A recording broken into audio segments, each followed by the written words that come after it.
Hi guys, in this video I'm going to be taking a look at Samsung's U24E850R 4K UHD monitor.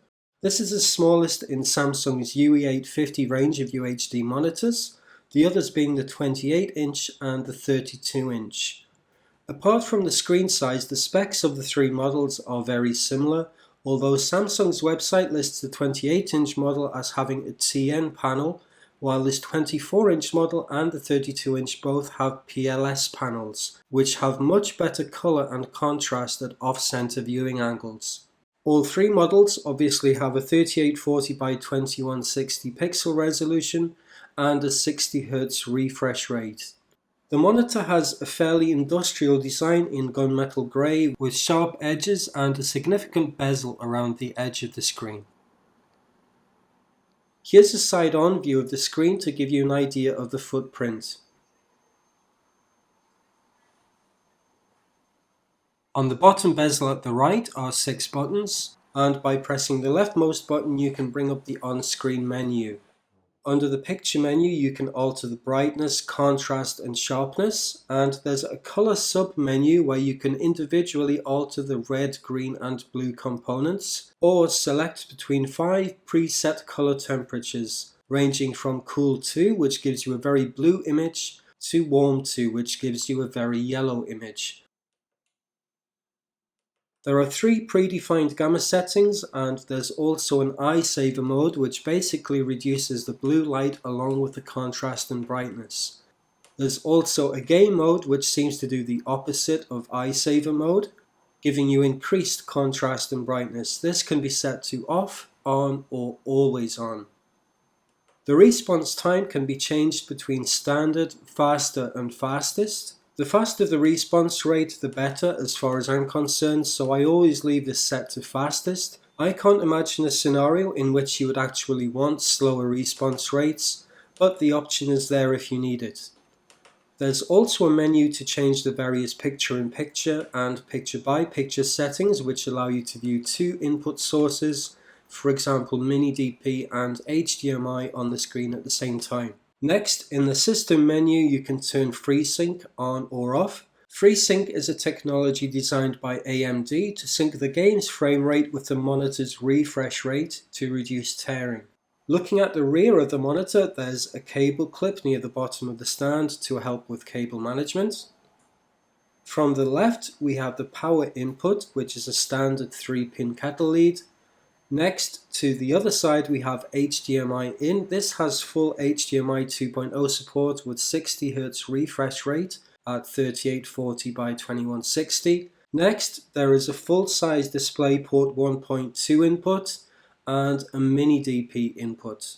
To the right of the mini DisplayPort input are 2 of the 4 USB 3 ports as part of this display's built-in USB hub. And next to that is the PC USB input needed to use the hub. The other 2 USB 3 ports are on the left edge of the monitor along with a headphone socket. These 2 USB ports support USB 3.0 supercharging for quick charging of mobile devices. The stand on this monitor is very versatile. The height can be easily adjusted just by moving the monitor up or down on its stand.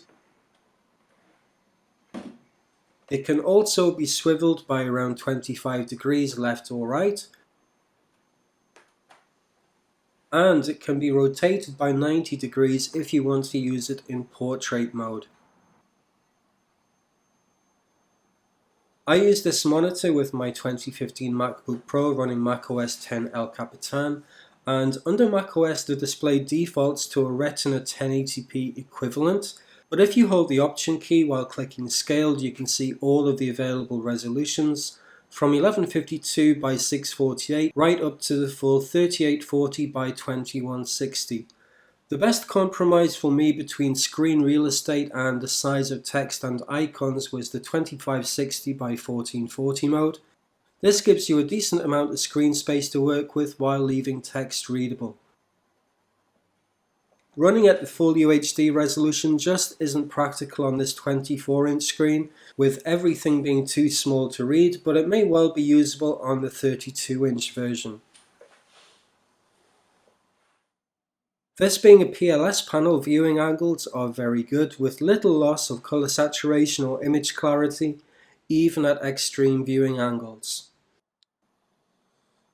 Also, the anti-reflective coating means that there's very little reflection, even with the monitor in front of the window.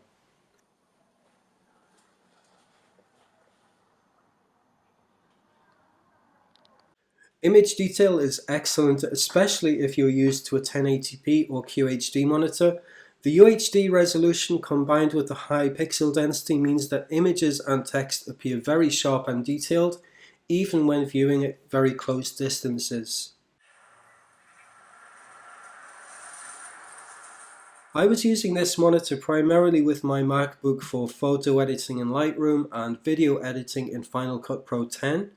This monitor replaced a 29-inch LG ultra-wide, and while I appreciated the higher resolution, I did miss the extra horizontal screen real estate. This Samsung monitor, however, features superb image quality, an integrated USB 3 hub, a very flexible stand, and an attractive price at under $500 or around £330 in the UK. That's it for this video, thanks for watching.